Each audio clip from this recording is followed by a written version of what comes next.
सद्गुरु भगवान की। पिछली बार कोई कह रहा था कि कुछ समझ नहीं आया, तो जीवन में बहुत बार ऐसा अवसर आता है जब जीव की बुद्धि काम करना बंद कर देती है और कुछ समझ नहीं पड़ता क्या किया जाए। उसके मोटा कारण है कि हमारे मन में, जीव के मन में एक कोई कामना रहती है, इच्छा रहती है, वासना रहती है। उसके अनुसार वो अपने आप को चलाना चाहता है। उस वासना को अनाधिकार चेष्टा से पूरा करनी चाहता है। जैसे धृतराष्ट्र के मन में वासना है, कामना है कि मेरा पुत्र को राज्य मिले। अपनी इच्छा पूरी नहीं कर पाया, खुद को राज्य मिलना चाहिए था, पर खुद को अंधे होने के कारण राज्य मिलने का अधिकार उसको नहीं है। अनाधिकार चेष्टा किसको बोलते हैं कि उसका अधिकार तो नहीं है, तेरा भी मेरा हो जाए। उस इच्छा को कैसे पूरी करना चाहता है? अनाधिकारी, उसका राइट नहीं है। अब यहाँ पर दोनों को शौक होता है। जो अनाधिकार चेष्टा करता है और जिसके लिए करता है, जो उसमें इन्वॉल्व है डायरेक्ट, जैसे अर्जुन, धृतराष्ट्र और अर्जुन आमने सामने दो है। अर्जुन का रथ भगवान ने अर्जुन के कहने पर ऐसी जगह पर लाकर खड़ा कर दिया है, देखे वो कि मैं किसके साथ युद्ध करना है मुझको। और अर्जुन युद्ध नहीं चाहता है। अर्जुन का कहना है कि मैं भीख मांग लूंगा, पर ऐसा राज्य मेरे को नहीं चाहिए। समर्थ है, उसको ऐसा आशीर्वाद मिले हुए हैं, ऐसे उसने तपस्या की हुई है, उसको युद्ध करके भी वो जीत सकता है। पर अपने गुरुजनों के, अपने प्यारों को, जिनको वो अपना समझ रहा है, उनके साथ युद्ध करना नहीं चाहता है। और धृतराष्ट्र, यह अर्जुन को भी शोक और मोह है। अज्ञान के कारण, तत्व ज्ञान को नहीं जानने के कारण उसको शोक है, मोह है। और धृतराष्ट्र को पुत्र मोह के कारण अपनी इच्छा को अनाधिकार चेष्टा से पूरा करना चाहता है, इसलिए वो भी पुत्र मोह में ग्रसित है। अब जो दूसरा अपने पार्ट को छोड़ देता है कि मैं चलो भीख मांग लूंगा पर मेरे को राज्य नहीं चाहिए, उसके मन में भी शोक कालांतर तक रहता है कि मैंने छोड़ा, अज्ञान के कारण।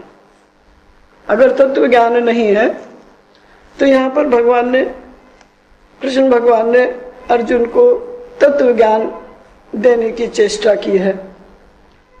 अर्जुन कहते हैं कि जब सब तरफ से निराश हो गया, उसको कोई रास्ता नहीं दिखाई दे रहा और इन सबको अपना मान बैठा है, जो कि नाशवान है, क्षणिक है, कोई किसी का नहीं है।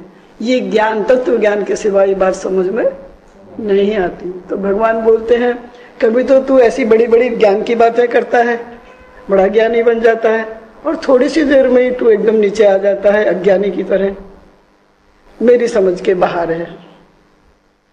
तो भगवान बोलते हैं यहाँ पर दो राह है। अर्जुन बोलता है कि हे भगवान, मैं सब छोड़कर अब आपकी शरण में हूँ, मैं आपका शिष्य हूँ, आप मेरे गुरु हैं, आप मुझको स्वीकार करिए और फिर मुझे क्या करना चाहिए ये बताइए। मेरे लिए क्या आदेश है, क्या उपदेश है? कभी आप कर्म की बात करते हो, कभी ज्ञान की बात करते हो। मेरी बुद्धि ने काम करना बंद कर दिया है। मैं शोक और मोह से ग्रसित हूँ, मेरे ऊपर दया करो, कृपा करो, मुझे रास्ता दिखाओ जो मेरे लिए उचित है। कृष्ण भगवान ने बहुत ज्ञान का उपदेश दिया उसको, तत्व ज्ञान का, पर अर्जुन की समझ में नहीं आया। बातें बनानी तो सीखनी, भगवान कह रहे हैं तू बातें तो बड़ी बड़ी छांट रहा है, एक सेकंड में ये और एक सेकंड में पर भगवान बोलते हैं कि जिनका मलिन हृदय है, जिनका हृदय शुद्ध नहीं हुआ है, उनके हृदय में ये ज्ञान की बातें नहीं बैठ सकती। हृदय को शुद्ध करना बहुत जरूरी है। तो यहाँ भगवान बोलते हैं कि कर्म के बिना हृदय शुद्ध नहीं होगा। पहले भगवान ने क्या किया? ज्ञान योग, दो रास्ते बताए, ज्ञान योग और कर्म योग। जब ऐसा समय आता है तो दो राह बताई भगवान ने उसमें से निकलने के लिए, एक ज्ञान योग है और एक कर्म योग है। तो भगवान ने पहले ज्ञान देना शुरू किया, लेकिन अर्जुन की बात समझ में नहीं आई, किसी की भी नहीं आएगी। जब हमारा अज्ञान से हम भरे पड़े हैं, हमारा हृदय इतना मलिन है, तेरे धृतराष्ट्र की समझ में नहीं आई। क्यों? पुत्र मोह में ग्रसित है, वो अपनी वासना को अनाधिकार चेष्टा से पूरा करना चाहता है। कैसे पूरी होगी? और संजय से बार बार पूछ रहा भी, अब अर्जुन युद्ध नहीं कर रहा, अच्छा है ना, उसने हथियार धनुष नीचे रख दिया है, रथ में ऐसे बैठ गया है, युद्ध से मुख मोड़ लिया है। तो धृतराष्ट्र के मन में एक खुशी की लहर उठी कि अब अर्जुन युद्ध नहीं करेगा ना, तो ये राज्य किसको मिलेगा? मेरे बेटे दुर्योधन को राज्य मिल जाएगा, क्योंकि उसके अंदर में वो मलिन वासना है, अनाधिकार चेष्टा कर रहा है। अनाधिकार चेष्टा दुख का कारण होती है, और यहाँ धृतराष्ट्र दुखी है, और शोक मोह में अर्जुन भी दुखी है, क्योंकि वो छोड़ना चाहता है, लेकिन अपने धर्म युद्ध को धर्म से नहीं छोड़ रहा है। तो अब यहाँ भगवान बोल रहे हैं कि सब तुझको कायर कहेंगे, तूने तो ऐसे ऐसे युद्ध को जीता है और अब तू युद्ध से पीछा मुड़ रहा है, तेरे लिए क्या करना ठीक है? तब बोले अब आप बताइए। तत्व ज्ञान बिना उसके, जब तक अंतःकरण हमारा शुद्ध नहीं है, जब तक तत्व ज्ञान हमारी समझ में नहीं, किसी की भी समझ में नहीं आएगा। फिर भगवान बोलते हैं कि अब मैंने इतना तेरे को समझाया, अब तत्व ज्ञान तेरी समझ में नहीं आया, अब मैं तुझको कर्म का उपदेश दूंगा। अब तो हम पहले ही कर्म छोड़ बैठे, तो कर्मों से छोड़ के हृदय शुद्ध नहीं होता है, और हम छोड़ सकते भी नहीं है, क्योंकि हम जब व्यवहार में से एक दूसरे से मिलते हैं तो वो कर्म ही हो रहा है। फिर किसको कैसे बिहेव करते हैं, हमारे व्यवहार के कारण हमारा कोई शत्रु हो गया, कोई मित्र हो गया, कोई दुर्जन है, कोई चोर है, कोई डाकू है, कोई सज्जन है, कोई महात्मा है, ये सब हमारे व्यवहार से है। ना कोई शत्रु है ना कोई मित्र है, सबके अंदर आत्म एक बराबर है। ये तत्व ज्ञान कौन दे रहा है? दुष्ट के अंदर भी, डाकू के अंदर भी वही है। कैसे? बोले सोना है, एक सोने के कुत्ते की मूर्ति है और एक ब्रह्मा विष्णु महेश की मूर्ति है। सुनार समझता है, पारखी जानने वाला समझता है कि दोनों में सोना बराबर है। वो तोलेगा तो कुत्ते को भी बराबर तोल रहा है और ब्रह्मा की मूर्ति को भी बराबर तोल रहा है, क्योंकि सुनार को पता है ये सोना है। हमारे लिए अज्ञान रूप से हम देखते हैं तो ये कुत्ता है, और ये बराबर कैसे हो जाएंगे? एक कुत्ता है और एक ब्रह्मा जी की मूर्ति है, राम की मूर्ति है, दोनों बराबर कैसे हो सकती है? अज्ञानी झगड़ा कर लेगा, कुत्ते के बराबर बता दिया उसको। पर तत्व के जानने वाले के लिए सुनार जो सोने को जानता है तो वो तोलेगा और फिर उसकी कीमत बताएगा। अब उस कुत्ते की भी कीमत उतनी है, क्योंकि सोना उतना ही है, और जो ब्रह्मा की मूर्ति है उसकी भी सोना उतना ही है। दोनों की मूर्ति में सोना बराबर है, तो कीमत कितनी हुई? बराबर हुई। तत्व ज्ञान से परमात्मा डाकू के अंदर, चोर के अंदर, सबके अंदर, महात्मा के अंदर, सज्जन के अंदर एक बराबर है। फिर वह भेद कहाँ आ रहा है? हमारे ना ही जानने के कारण, अज्ञान के कारण हम अनाधिकार चेष्टा करते हैं, वो हमारे दुख का कारण है। हमारे दुख का कारण क्या है? दोनों तरफ दुख है। जो छोड़ रहा है अर्जुन, वो भी सोच में पड़ा है कि मैं भीख मांगू, वो जब खुश रहूंगा। और धृतराष्ट्र अपनी इच्छा को पूरी कर रहा है वो भी फिर भी दुखी है। उसको अंदर में पता है कि ये मेरी अनाधिकार चेष्टा है। सुख वो भी नहीं रहने देगी, क्योंकि गलत आदमी के हाथ में गलत चीज का उपयोग करोगे तो वो सर्वनाश है। हुआ ही ना फिर, क्योंकि जो उसके योग्य नहीं है, जिसका उसको अधिकार नहीं है, उसके हाथ में सत्ता देने से क्या होगा? विनाश को ही निश्चित होगा। तो दृष्टि, संत महात्मा क्या बदल देते हैं? संत की दृष्टि, छकी दृष्टि जा पर पड़े रोम रोम छक जाए।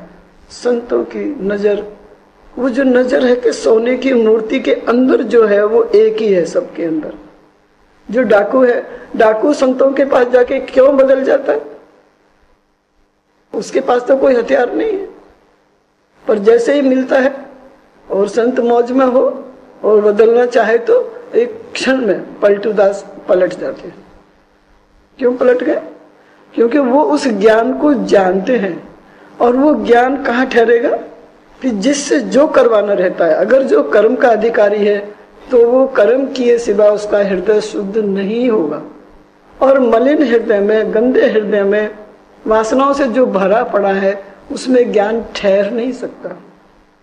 कितना सुन लो, कितना सुन लो, रट जाएगा, लेकिन हमारे उपयोग में नहीं आएगा। तो इसलिए भगवान कह रहे हैं वैसे तो दो रहा है, ज्ञान योग, कर्म योग। अब मैंने ज्ञान तो बहुत बता दिया तेरे को, पर तेरी समझ में ही नहीं आता, क्योंकि वो सब युद्ध के लिए खड़े हैं, युद्ध के लिए ललकार रहे हैं, और तू उनसे विमुख मुंह मोड़ रहा है कि मैं युद्ध नहीं करूंगा। तो ये तेरी कायरता है, युद्ध से भागना कायरता है। तो कर्म कर। तो अर्जुन बोला कभी तो आप मेरे को बोलते हो कर्म करो, कभी ज्ञान की बातें बताते हो, मेरी समझ के। तो कर्म कैसा करो? भगवान बोलते हैं कर्म किए बिना तो कोई आदमी रह नहीं सकता। हम ये चाहें कि हम कर्म को छोड़ दें और हम घर पे हाथ धर के बैठ जाएं, सबसे मिलना जुलना बंद कर दें, और ऐसे हमारा अंतःकरण शुद्ध ये करने से होगा नहीं, और हम वैसा ज्यादा समय कर भी नहीं पाएंगे। जब भी हम मिलेंगे, जिससे भी हम मिलेंगे, हमारे व्यवहार का रिफ्लेक्शन पड़ेगा। हमारा कर्म तुरंत बढ़ जाएगा, बोलते से ही बढ़ जाएगा, मिलते से ही बढ़ जाएगा।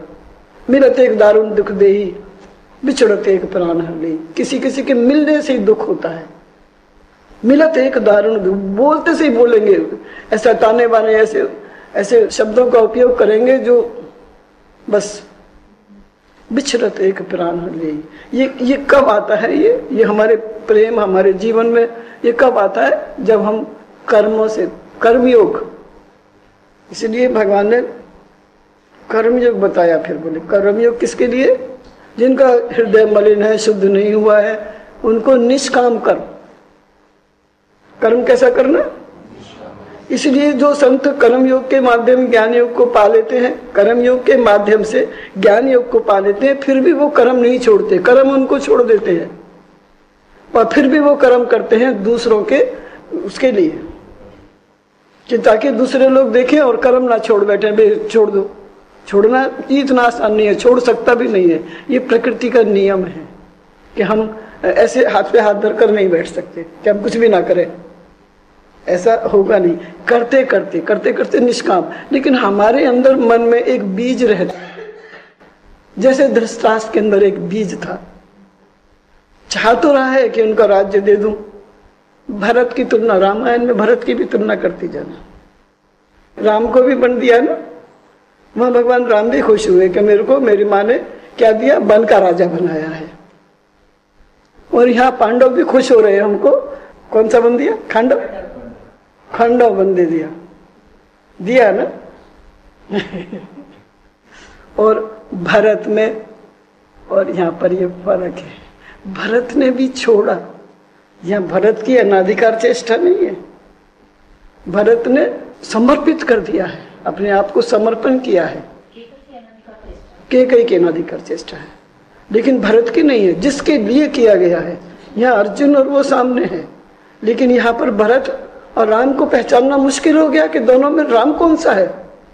भरत ने राज्य का भार संभालते हुए, राज्य में रहते हुए, राजा का अधिकार ऊपर से लेते हुए, उड़ते हुए सारा कार्य किया, लेकिन अपने आप को राजा नहीं माना है।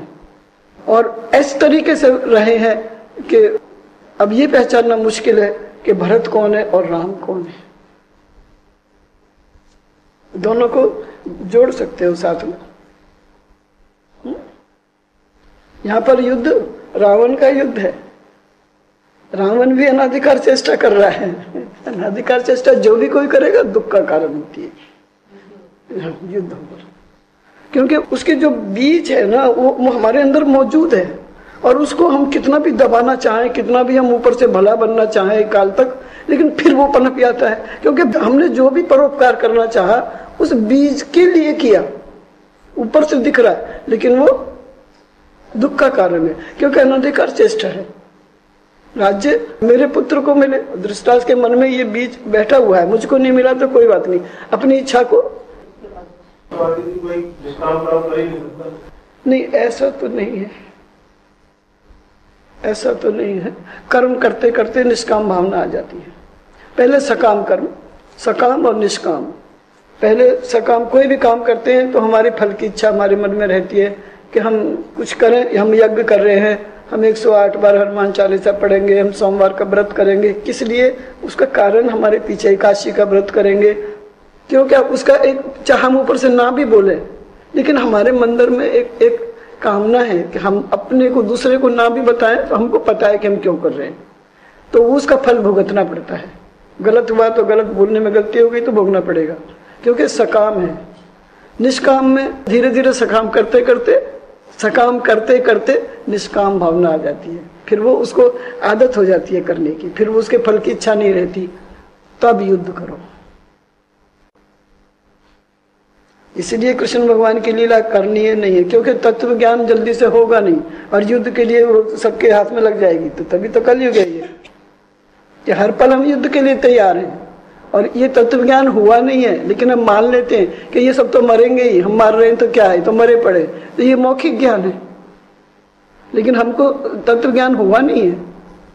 और हम ये अनाधिकार से सफर कर रहे हैं कि ये ज्ञान हमको हुआ नहीं है और हम युद्ध करने के लिए तैयार हो जाए, क्योंकि हमारा हृदय शुद्ध नहीं है, वो ज्ञान हमारे हृदय में उतरा नहीं है अभी। तभी तो यहाँ अर्जुन भी परेशान हो रहा है।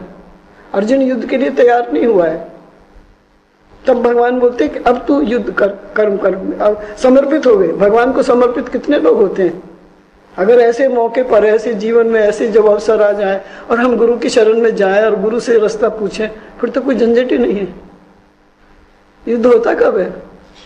जब हम अपनी वासना को पूरी करना चाहते हैं, हमारा राइट नहीं है उसको। अगर हम अपने राइट से चलते रहें तो झंझट ही नहीं है। झंझट कब होता है? जब हमारा उस पर अधिकार नहीं है और हम तेरे अभी मेरा करना चाहते हैं, तब प्रॉब्लम दोनों के लिए आती है, जो उसमें इन्वॉल्व है और जो एक्टिव पार्ट ले रहा है वो भी, दोनों इन्वॉल्व होते हैं। क्योंकि वो भी छोड़ते समय दुखी हो रहा है कि मैं छोड़ दूं, छोड़ दूं, छोड़ दूं कह तो रहा है, लेकिन काम तो हो ही रहा है ना। किसी के अंदर ज्यादा कम हो सकती है, पर वासना तो मौजूद है ना। फिर ऐसा करते करते, जब कर्म करते करते हमारी निष्ठा निष्काम हो जाती है। परोपकार, परोपकार का मतलब ये है कि हम, बहुत से लोग अपना, ऐसे ऐसे संत महात्मा हो गए, दधीची ऋषि हुए, उन्होंने अपनी हड्डी भी दान दे दी कि बना हुआ, अपने शरीर को स्वाहा कर दिया। किस लिए किया? उनका अपना कोई निष्काम हुए ना। ये कर्म करते करते हमारी एक वृत्ति तैयार होती है निष्काम। निष्काम कर्म करते रहने से हमारा अंतःकरण शुद्ध होता है, तब हमको तत्व ज्ञान होता है, उससे पहले नहीं। आंख वही है, लेकिन हम आंखों से क्या देख रहे हैं बताओ? भगवान ने आंखें तो सबको दी हैं, पर सबका नजरिया देखने का अलग अलग है। एक ही चीज है संसार को, हर एक आदमी अपनी अपनी, कोई बोलता है संसार दुख खा ले, उसको दुख ही दुख नजर आ रहा है। कोई बोलता है ना इसमें दुख है ना सुख है, इसमें समझ में आ जाए। और कोई बोलता है ये है ही नहीं, समाधि में बैठ जाओ, जब मस्ती में बैठ गए तो है ही नहीं, वो सपने में कहाँ चला गया, संसार सब कुछ खो गया। इतने हम करोड़पति है जगते हुए, जब हम जाग रहे हैं उसको जागना नहीं बोलते हैं, क्योंकि भगवान की तरफ से सोए हुए हैं और माया की तरफ से जागे हुए हैं। लेकिन फिर भी जब हम सोए तो हमारा कहाँ गया सब बैंक बैलेंस और इतना पैसा जो हम इधर उधर छिपाते फिर रहे थे, कहाँ गया? वो सब खो गया ना। तो संत महात्मा हमारी दृष्टि बदल देते हैं। आंखें तो सबको हैं, पर हमको देखना नहीं आ रहा, जो चीज जैसी है वैसी नहीं देख पा रहे, कुछ का कुछ देख लेते हैं। आंखें तो सबको हैं, एक तो अंधे हैं, चलो उनको तो अंधे हैं, उनको तो दृष्टिराज तो अंधा है, उसको तो दिख नहीं रहा। और हम आंख होते हुए भी अंधे हैं जब हम नहीं देख पाते, क्योंकि हम अपने तरीके से संसार को देख रहे हैं। अब हमारा मन किसी के प्रति अच्छा है तो हम उसको अच्छा देख रहे हैं, हमारे व्यवहार से ही कोई मित्र है, कोई शत्रु है, कोई दुश्मन है, कोई अच्छा है बुरा है, किस करने से? हमारा अपना ही मन है ना, हमारा अपना व्यवहार है। तो ये हमारी आंखों का दोष है। Go to the doctor.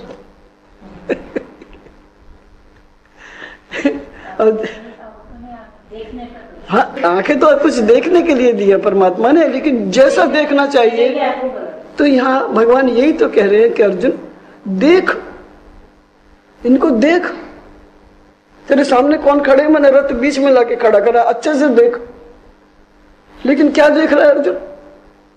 Arjun को नहीं दिख रहा, वो जो कृष्ण भगवान देख रहे हैं वो अर्जुन को नहीं दिख रहा है। जो गुरु लोग संत लोग देखते हैं वो हमको नहीं दिखता है। आंखें तो दी हैं, परमात्मा ने सबको दी हैं आंखें, तो परमात्मा की दृष्टि से देखो, पर नहीं देख पाते हैं। संत का दृष्टिकोण है, संत अंदर देखता है, सत्य को नहीं देख पाते। तो यहाँ वही तो बता रहे हैं भगवान कि दुष्ट में भी, डाकू में भी, चोर में भी, सज्जन में भी, दुर्जन में भी वही एक परमात्मा का निवास है। उसको तत्व ज्ञान बोलते हैं, जो उसको वैसा देख ले, जैसा का जैसा देख ले। लेकिन हमारी दृष्टि उपाधि पर है। अब उपाधि है, कल इतना ये मैं इनकी गोदी में खेला हूं, कल मेरे इनसे इतना प्यार था, आज ये सब मेरे दुश्मनों के खड़े, मेरे विपरीत, अब क्या करूं? अब तत्व ज्ञान तो हर एक को है नहीं, तो हर एक आदमी युद्ध भी नहीं कर सकता, हर एक को युद्ध करना भी नहीं चाहिए। वो तो कृष्ण भगवान सारथी हो तो ही युद्ध हो सकता है। इसलिए पाप नहीं है कि तत्व ज्ञान है ना, वो भगवान स्वयं कर रहे हैं। बाद में बोलते हैं, अर्जुन से पूछा किसी ने, युद्ध किसने किया था, तुम क्या समझ रहे हो, तुमने किया था? तो बोलते हैं नहीं, हमने देखा था कोई चक्र चल रहा था, कृष्ण भगवान का चक्र चल रहा था, और युद्ध तो हमने ऐसा नहीं देखा किसने किया। अब अर्जुन अगर ये समझता है कि मैंने किया तो वही गलती है। तो वे अर्जुन, वे बाण गोपियां, अर्जुन को भी एक बार मोह भ्रमित हो गया था कि मैंने किया है। तो बोले अच्छा, हम अपने इस लीला को समाप्त करेंगे, अर्जुन इन गोपियों को तुम छोड़ के आ जाओ। तो वे अर्जुन, वे बाण, वे गोपियां भीलों ने लूटी। कहते हैं गोपियों ने अपना दहा कर लिया था, अपने आप को भस्म कर दिया था। जब वो उनसे अपनी रक्षा नहीं कर पाई तो गोपियों ने अपने आप को दहा कर दिया था। अर्जुन तो वही है, तो फिर युद्ध कैसे किया? बस ये जो अहंकार है, अहंकार के कारण हमारा बीज जो हमारे अंदर रहता है वो पनपते रहता है, वो बढ़ता है। उस बीज को हम अपने अहंकार के कारण अपने आप से पूरा करने की अनाधिकार चेष्टा करते हैं, वो ही हमारा मूल कारण है दुख का। इसलिए ये जल्दी से समझ में नहीं आएगा विषादियों, क्योंकि बुद्धि उस वक्त भ्रमित हो रही है। अब क्या करा जाए क्या नहीं करा, अर्जुन के जैसे समझ में नहीं आ रहा था, हमारा आप लोग कहाँ जाएंगे? फिर भी भगवान ने अर्जुन को बहुत चेष्टा किया है और दो तरीके निकाले, ज्ञान योग और कर्म योग। पर उन्होंने बाद में गीता में ये कहा है, अर्जुन से कहा है कृष्ण भगवान ने कि जिसका मलिन हृदय रहता है वैसे मूर्ख लोग पहले कर्म करेंगे, उनको कर्म का अधिकार है, ज्ञान का नहीं। कर्म सकाम निष्काम, सकाम कर्म करके फिर निष्काम कर्म करेंगे तब उनको, इसलिए कोई कर्म बेकार नहीं है कि बोलो ये बेकार है, बेकार नहीं है। कर्म हम छोड़ भी नहीं सकते हैं, कर्म करना ही पड़ेगा। छोड़ के भी हम जब भी मिलेंगे, जब भी हमारा अंतःकरण तो शुद्ध नहीं हुआ ना, छोड़ने से शुद्ध नहीं हुआ, करने से शुद्ध होगा। पर उसमें उलझना भी नहीं है, यह भगवान ने साफ लिखा है कि उलझना भी नहीं है। और जिनका अंतःकरण शुद्ध हो गया है, चाहे वो पिछले जन्म में करके आए हो, चाहे अभी जन्म में किए हो, जल्दी समय में किए हों चाहे कुछ काल तक किए हों, जिनका भी हृदय शुद्ध हो गया है उनके हृदय में ज्ञान की बातें जैसे भगवान बोलते हैं, जैसे गुरु महाराज के मुख से निकलती हैं, वैसी की वैसी अंदर समझती चली जाती है। बोलो सद्गुरु भगवान।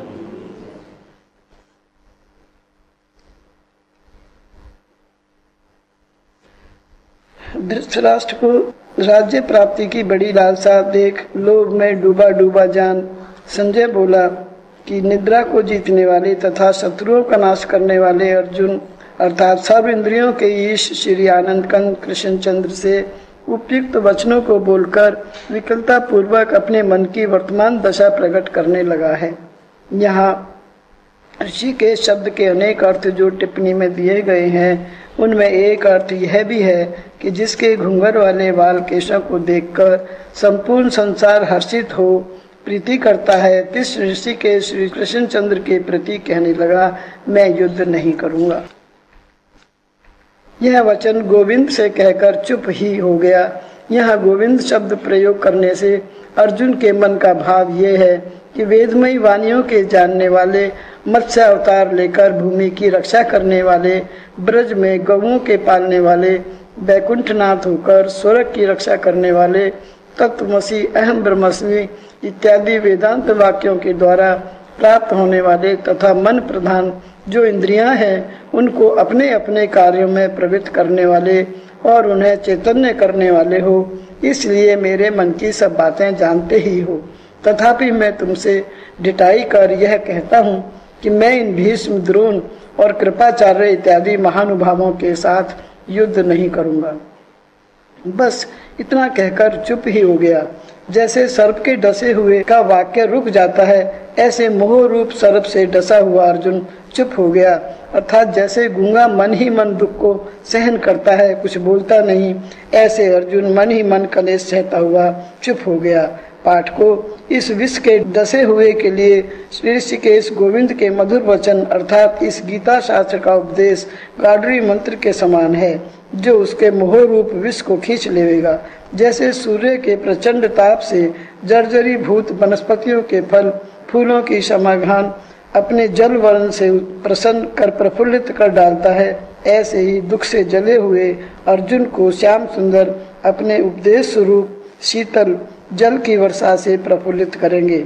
इस श्लोक में शब्द निश्चयवाचक वाक्य अलंकार है। संजय ने जो यहाँ ऋषिकेश और गोविंद शब्द का प्रयोग किया, इसका मुख्य तात्पर्य यह है कि उसने धृतराष्ट्र को यह दर्शाया कि श्री गोविंद जो सर्व वेद वेदांत शास्त्रों के ज्ञाता है, वे गीता शास्त्र का उपदेश करके अर्जुन को परम तत्व का बोध कराकर उसके हृदय के अंधकार को हरेंगे, युद्ध करावेंगे और इसी युद्ध कराने के मिश से कर्म उपासना और ज्ञान का तत्व उपदेश करेंगे। इस प्रकार अर्जुन के चुप हो जाने पर भगवान ने क्या कहा, सो संजय धृतराष्ट्र से कहता है। धृतराष्ट्र को अधिक लोभ ना सतावे, इस तात्पर्य से संजय भारत ऐसा शब्द प्रयोग करके कहता है कि हे भरत वंश में उत्पन्न राजा धृतराष्ट्र, तुम ऐसा मत समझो कि भगवान श्री कृष्णचंद्र ने अर्जुन के विषाद करते हुए देखकर उसकी उपेक्षा कर दी। ऐसा नहीं, वरुण आनंद पूर्वक बड़ी रुचि के साथ मुस्कुराते हुए अपनी मोहेश्वरी माया से दोनों ओर के वीरों को मोहित करते हुए तथा अर्जुन को संतोष देते हुए भगवान ऋषिकेश ने दोनों सेनाओं के मध्य स्थान में, जहां अर्जुन की प्रार्थना पर भगवान ने रथ खड़ा रखा, तहां विषाद करते हुए अर्जुन के प्रति यूं बोले, अर्थात जैसे सूर्य के प्रचंडता से पृथ्वी तप्त होकर जर्जरीभूत हो जाती है, सर्व ठोर वृक्षों के पत्ते, मंजरी, फूल, फल इत्यादि शुष्क होकर भस्म हो जाते हैं, ऐसे अर्जुन के रोम, चर्म, रुधिर इत्यादि सातों धातुओं को तथा चक्षु, स्रोत, वाक्य इत्यादि दसों इंद्रियों को युद्ध रूप ग्रीष्म ऋतु से जल भूनकर भस्म होती हुई देख ऋषिकेश भगवान, जिनका शरीर श्याम घन के समान सुशोभित हो रहा है, मानो दामिनी के सदृश प्रकाश करते हुए बादलों के गरज के समान गंभीर वाणी से अर्जुन के ऊपर तत्व ज्ञान रूप जल की वर्षा करने लगे। अथवा जैसे चतुर्वेद किसी रोगी के लिए बड़े विचार के साथ औषधि का प्रयोग करता है, ऐसे भगवान रोगनाशक वैद्य भगवान श्री कृष्णचंद्र तत्व ज्ञान रूप संजीवनी जड़ी का चूर्ण लेकर अर्जुन का रोग नाश करने के लिए तत्पर हो गए। यहाँ शब्द का भिन्न भिन्न टीकाकारों ने भिन्न भिन्न अर्थ किया है। आनंद गिरी ने अपने व्याख्यान में उपहास करते हुए अर्थ किया है। टीकाकार मधुसूदन ने ऐसा अर्थ किया है कि क्षत्रिय होकर युद्ध से भागना जो निंदित कार्य अर्जुन ने स्वीकार किया है, इसलिए उसको लज्जा के सागर में डुबाने के लिए तात्पर्य से भगवान ने उपहास किया। पर यहाँ विचारने योग्य है कि श्याम सुंदर को पहले ही अर्जुन कह चुका है कि आप मेरे माता पिता गुरु अर्थात सर्वस्व हैं, इसलिए मैं आपकी शरण आया हूँ। इस समय मुझको शिष्य जानकर उपदेश कीजिए।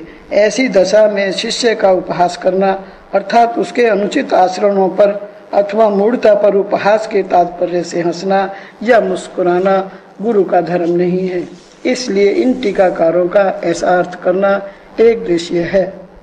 बोलने में जो अर्थ किया है कि मेरी आज्ञा के वश में चलने वाला जो तू अर्जुन है, सो तुझ पर मैं प्रसन्न हूँ, इस भाव को प्रकट करने के लिए मंद मंद मुस्कुराने से हृदय की प्रसन्नता प्रकट करते हुए श्री गोविंद यह उपदेश करना आरंभ किया।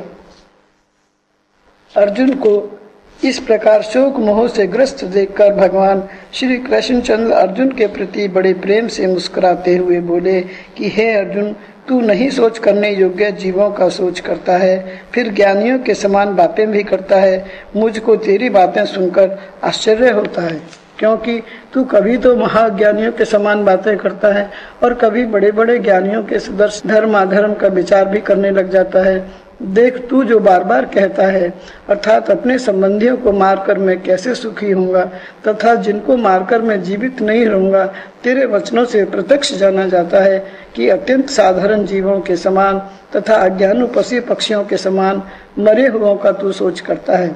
यह तो एक साधारण मोह है जो जीवों को दुखी कर देता है। पशु पक्षी इत्यादि भी अपने बच्चों के मर जाने से बहुत ही दुखी होते हैं, अन्न पानी छोड़ देते हैं तथा बहुत सी स्त्रियां छाती पीट पीट कर प्राण देने को तत्पर हो जाती हैं, क्योंकि वे अत्यंत अज्ञानी होती हैं। सो हे अर्जुन, इस समय तू ठीक इन्हीं अज्ञानी स्त्रियों के समान मोहग्रस्त होकर अनुचित बातें कर रहा है। ये तेरा सामान्य जीवों के समान साधारण मोह है। फिर युद्ध जो क्षत्रियों का परम धर्म है, उसमें हिंसा का दोष दिखलाकर जो तू युद्ध नहीं करना चाहता है, ये तेरा असाधारण मोह है। करुणा और दया से लिप्त होने के कारण यह मोह तुझमें ही उत्पन्न हुआ है। विचार तो सही कि इतने बड़े बड़े बुद्धिमान जो भीष्म द्रोण के सदस्य वीर हैं, जिनके महत्व को तू अपने मुंह से वर्णन कर रहा है, युद्ध करने को उपस्थित हैं, पर किसी के हृदय में ऐसी बात नहीं आई, न किसी के हृदय में ऐसा शोक उत्पन्न हुआ।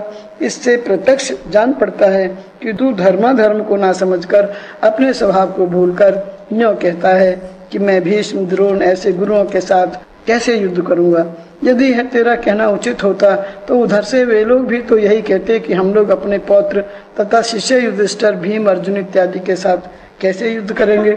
सो वे लोग तो ऐसा मोह करते नहीं, इसलिए यह मोह केवल तुम ही में होने से असाधारण है। मैं देखता हूँ कि तू दोनों प्रकार के मोह से जकड़ गया है। जैसे किसी प्राणी को मुस्कों से बांध देते हैं तो वह इधर उधर हिलता नहीं, इसी प्रकार इस मोह और शोक ने तेरी मुस्कें बांध ली हैं। तेरे वचनों से जान पड़ता है कि तूने अपने को संसार का मारने वाला और जलाने वाला समझ लिया है। क्या तू ही एक है जो सबों को मारेगा और तेरे ही मारने से सब मर जाएंगे? जो तू नहीं मारेगा तो क्या ये सब सदा के लिए जीवित रहेंगे? यह त्रिभुवन क्या तेरे ही आश्रय से चल रहा है? तेरी बातों से ऐसा बोध होता है कि मानो जन्म मरण तू ही ने उत्पन्न किया है। जैसे जन्मांध को पागलपने का रोग हो जावे तो निरर्थक इधर उधर फिरा करता है, ऐसे ही तेरी दशा देखकर मुझे आश्चर्य होता है और हंसी भी आती है। इसका कारण क्या है? तेरा अपने देह में अहंकार होना और तुझे तेरे झगड़े में पड़ जाना। फिर तू प्रज्ञावान दान बड़े बड़े ज्ञानी पुरुषों के समान शास्त्रीय वचनों को भी बोलता है। यह अर्थात में तू ज्ञानी नहीं है, केवल ज्ञानियों के समान बातें करता है। हाँ, केवल तेरी दो बातें मुझे अच्छी लगी, वे ये हैं कि मैं शिष्य हूँ और मुझे मेरा यथार्थ श्रेय बतला दो। सो हे अर्जुन, देख मैं तुझे समझाता हूँ, तू एकाग्रचित्त हो जा, मेरी बातों की ओर ध्यान दे। तूने अपने एकांतिक और अत्यंतिक श्रेय मुझसे पूछा भी है। इसलिए मैं तुझको पूर्ण प्रकार तेरे कल्याण निमित्त तत्व ज्ञान उपदेश करता हूँ, सुन। अब भगवान कहते हैं कि जिन प्राणियों के देह से प्राण निकल जाता है उन्हें गतासून अर्थात मृतक कहते हैं, और जिनके देह से प्राण गत नहीं होता उनको अगतासन अर्थात जीवित कहते हैं। तात्पर्य ये है कि जो मर गए और जो जीवित हैं इनका सोच पंडित लोग नहीं करते, क्योंकि मृत्यु तो जीवों के देह के साथ साथ उत्पन्न होती है। श्री वसुदेव जी कंस को देवकी के मारने के समय समझाते हैं कि हे वीर, जन्म लेने वाले के साथ ही साथ उनकी मृत्यु उत्पन्न होती है। आज चाहे 100 वर्ष के पश्चात प्राणियों का मृत्यु को प्राप्त होना निश्चय है।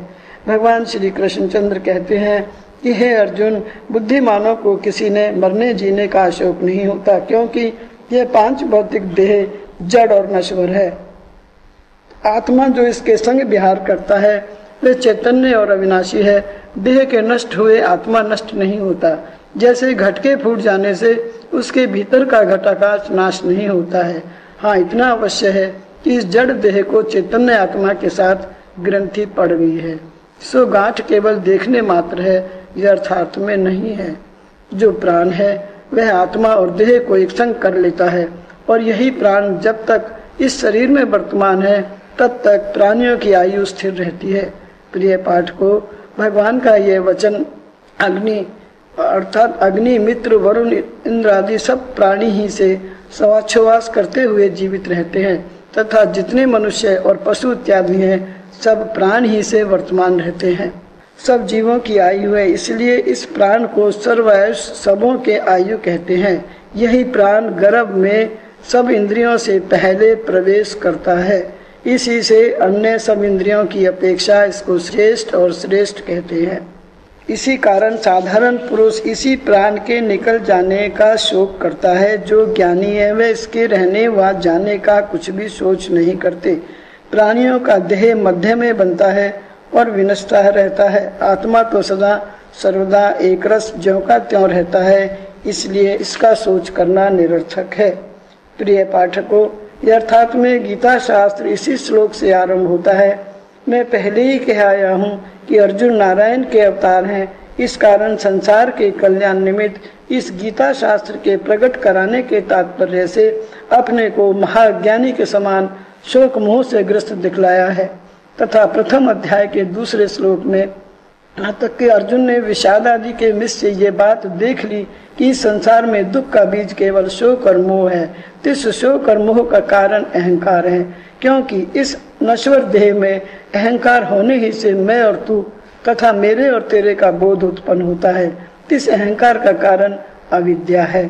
सो अर्जुन ने भगवान को अविद्या का स्वरूप दिखलाकर तिसे नाश करने की प्रार्थना की, क्योंकि सकल शास्त्रों में प्रवीण जो महाबुद्धिमान और विवेकी अर्जुन यदि सचमुच हृदय से क्षत्रिय धर्म का तिरस्कार करता तो जिस समय राजा विराट के यहाँ गौओं के छीन जाने के युद्ध में इन्हीं द्रोण भीष्म को पानी पानी कर डाला था, उसी समय इसका यह शोक उत्पन्न होता और युद्ध करना छोड़ भागता हुआ इन्हीं की वीरों के हाथों से मारा जाता। पर वहाँ रथ पर तो श्याम सुंदर श्री कृष्णचंद्र नहीं थे। इस कारण शोक मोह दिखलाकर क्या करता, वहाँ कौन इसे उपदेश करता। इस कारण वहाँ इसने क्षत्रिय धर्म पालन कर इन भीष्म, द्रोण, दुर्योधन और दुशासन इत्यादि वीरों से घोर युद्ध किया। सबों को जीतकर विराट की गौओं को भी लौटा लाया और कौरव वीरों के वस्त्र भी छीन लाया।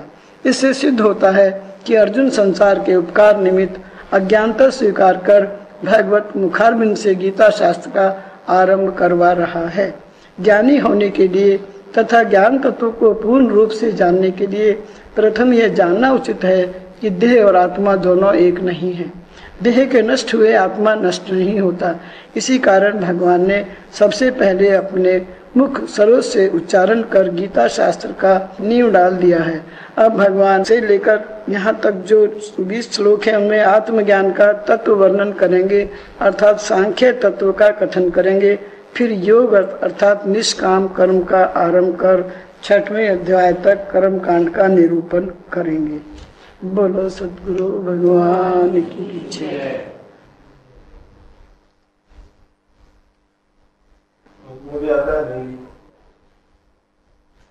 अभ्यास और वैराग्य समझना जो चाहे तो जिस चीज को हम चाहते हैं प्राप्त कर ही लेते हैं। अगर हमारी ऐसी इच्छा हो तो इच्छा से शब्दों का ही ज्ञान करते रहेंगे तो फिर वो हमारे दो रूप है ना, प्रत्येक जीव के दो स्वरूप है, एक अंदर है एक बाहर है। अंदर में जो हमें उसको अंदर वाला जानता है, बाहर हम एक्ट कर सकते हैं। कई बार अच्छे ज्ञानी मूर्ख होने की एक्टिंग कर देते हैं, कई बार मूर्ख ज्ञानी होने की एक्टिंग कर देते हैं, जैसा जिसको रास आ जाए। पर हम अपने आप को हम जैसे हैं वैसा जानते हैं, और हमारे मन में ये एक लगन लग जाए कि हमको कोई चीज प्राप्त करनी है तो सब ऐसा साधन भी, वैसी कृपा भी सब जुट जाती है। ऐसा कोई कारण नहीं, कोई ऐसा कोई इतना मुश्किल भी नहीं है कि हम उसको प्राप्त ना कर पाए। सबसे आसान अगर है तो भगवान को प्राप्त करना। कमाना कितना मुश्किल है आप लोगों को पता है, कितना मुश्किल है। ये करो वो करो, पैसे कमाने के लिए कितना झंझट करना पड़ता है। यही तो सबसे बड़ा आश्चर्य है। दुनिया का सबसे बड़ा आश्चर्य क्या है? मेरे से पूछे तो मैं ही कहूँगा कि सब आसान चीज को हम बाद में करेंगे सोच लेते हैं, वो तो कभी भी कर लेंगे। कोई आदमी उसको ऐसे छोड़ देते हैं, ये आसान है ना, कभी भी कर लेंगे। और कलयुग में तो कहा है, कलयुग केवल नाम आधार। कलयुग में तो आपको आसन वासन मानने की जरूरत ही नहीं है। कलयुग में तो फिर बस एक जो बीच में आता है ना, हमारा अभिमान है। इतना कोई ऐसा मुश्किल नहीं है, पर मुश्किल हम बना लेते हैं। मुश्किल हम कब बना लेते हैं? जिसके ऊपर हमारा अधिकार नहीं है, जब उसको प्राप्त करने की। भगवान के लिए तो करना चाहिए, उसके लिए तो सबका राइट है। वो तो हमारा जन्म सिद्ध अधिकार है। वो तो हमारा जन्म सिद्ध अधिकार है, वो तो हम किसी का अधिकार नहीं ले रहे हैं। लेकिन हम अधिकार जब ले लेते हैं, जब हम वहां भी अनाधिकार चेष्टा करते हैं कि दूसरा हमसे आगे ना निकल जाए, उसको हम गिराए, ये अच्छा क्यों है, इसने क्यों पा लिया, या उसको नाम खराब करे, तो वो अनाधिकार चेष्टा है। अनाधिकार चेष्टा हर क्षेत्र में हर एक के लिए हो सकती है। वो जब हम नहीं करते हैं और अपने राइट के लिए हम प्रयत्न करते हैं तो कोई ऐसा कारण नहीं। फिर सब लोग हेल्प भी करते हैं। जब ऐसे देखो ना, भरत बन जाना, भरत की जब ऐसी दशा देखी तो सब बोल रहे थे कि इस पे कृपा करो।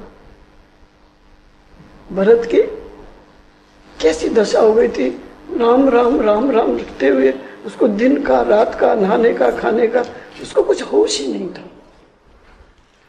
तब सब कह रहे थे कि देखो ना भगवान, आप कब मिलोगे इसको, एक दिन रह गया अभी, अगर आप एक दिन नहीं आए ना तो ये बचेगा नहीं। भरत ने ये निश्चय कर लिया था कि अगर इतने समय पर भगवान लौट कर नहीं आए तो मैं नहीं मिलूंगा। अब एक दिन भी शेष रह गया है। कहते हैं कि वहां पर वो लकड़ियों की चिता बना ली गई है। भरत सोच रहा है कि अभी नहीं आए तो मैं अपने शरीर को त्याग दूंगा। अब सबको चिंता हो रही है भरत के लिए। और भरत की जटा, भरत का रहन सहन, भरत का सब खान पान देखो तो राम में और भरत में कोई अंतर नहीं रह गया है। ऐसी हालत देखकर सब बोल रहे हैं, अपने लिए नहीं बोल रहे। अब अभी परोपकार है, अपने लिए नहीं बोल रहे कि मुझे दर्शन दो। अब किसके लिए बोल रहे हैं? हे भगवान, जब मर जाओगे, जब दर्शन दोगे तो दर्शन क्या काम। जब भरत ही नहीं रहेगा तब आप दर्शन दोगे नहीं, इस पे कृपा करो। सब बोल रहे हैं, सबके मुखारबिंद से एक ही आवाज आ रही है, भगवान अब देर मत करो, अब आप आ जाओ, भरत नहीं बचेगा। भरत की दशा देखकर सब प्रार्थना कर रहे हैं भगवान से। प्रार्थना में इतना बल है कि भगवान तभी हनुमान जी कूद पड़े। भगवान ने फिर भी आखिर तक मौका देते हैं कि अगर ये जीव कुछ माया लेना चाहता है, कुछ पैसा लेना चाहता है, घर दुकान गाड़ी लेना चाहता है तो दे, राज्य देना चाहता है तो राज्य दे। पूछ रहे हैं लक्ष्मण, फिर आप कहाँ रहोगे? ये राज भरत को दे दिया, फिर आप कहाँ जाओगे? बोले मेरी चिंता मत कर, मैं कहीं भी रह लूंगा। हनुमान को भेजा है पहले। ये माया पाप में किसको नहीं डस लेती। ऐसे हालत होने पर भी भगवान राम ने परीक्षा हेतु हनुमान को भेजा है कि भारत को देख, अगर वो राजा बनने के लिए आज भी तैयार है तो मैं अयोध्या नहीं आऊंगा, वापस लौट जाऊंगा। लेकिन जब हनुमान ने दशा देखी भरत की तो बोलते राम में भरत में मुझको मालूम भी नहीं पड़ रहा ये भरत है कि ये राम है। वो तो राम राम, वो तो दिन रात उनको तो लगन लगी हुई है, कब आएंगे कब आएंगे। ऐसी हालत का वर्णन हनुमान जी ने जब राम को किया है जाके कि भगवान वो आपके बिना, उनको राज्य नहीं चाहिए, उनको पैसा नहीं चाहिए, उनको कुछ नहीं चाहिए, माया नहीं चाहिए। भगवान समझ लो, एक बार बीच में बैठे, एक तरफ माया, एक तरफ भगवान की कृपा है। अब इस जीव को क्या चाहिए, फैसला तो खुद को ही करना पड़ता है। वो हमारे अंदर जो वासना के बीच है ना, वो बार बार जन्म मरण का चक्कर बन जाएगी, और तत्व ज्ञान हो गया तो जन्म मरण से छूट जाओगे। अब हमें क्या चाहिए, ये निश्चय तो खुद को ही करना पड़ेगा कि हम तेरा माल भी अपना कर ले। दूसरे को डाका डालते हैं ना, डाकू लोग कैसे होते, वो ऐसे ही होते हैं हमारे जैसे। उनके कोई अलग हाथ ना आंख थोड़ी है, खाली उनका नजरिया अलग है, दृष्टि अलग है। चोर चोरी करते हैं, किसके लिए करते हैं, वो भी तो कर ही रहे हैं ना। उनको माया चाहिए, सबकी चाहिए। एक बोलता है नहीं भगवान आपकी, हमको ये सब नहीं चाहिए, बस आपकी कृपा चाहिए। तो कृपा तो मिल ही रही है, सब मिल जाएगा फिर। पर आखिर समय तक भगवान भी देख रहे हैं। और जब हमारी ऐसी, जब हमारी एक निष्ठ हो जाएंगे, हम एक ही उसके आधार हो जाएंगे, तभी तो अर्जुन ने कहा है कि हे भगवान, अब मेरे आप सब कुछ हो, आप मेरे गुरु भी हो, माता भी हो, पिता भी हो, बंधु भी हो, अब मुझको राह बताओ। यह अर्जुन का समर्पण है। समर्पण हुए सिवा आप किसी से भी कुछ नहीं प्राप्त कर पाओगे। जब जितना आप रखते हो अपने अंदर पर्दा, उतना दूसरा डबल कर लेता है। जब तक आप, इसीलिए निवस्त्र होने का मतलब ये नहीं है कि ये वस्त्र हटा दिए। गोपियों को भगवान कृष्ण ने निवस्त्र कर दिया, उनका चीर हरण कर दिया। चीर हरण तो द्रौपदी का भी हुआ था, दुष्टों ने किया था। यहाँ भगवान चीर हरण कर रहे गोपियों का। दोनों में कितना अंतर है।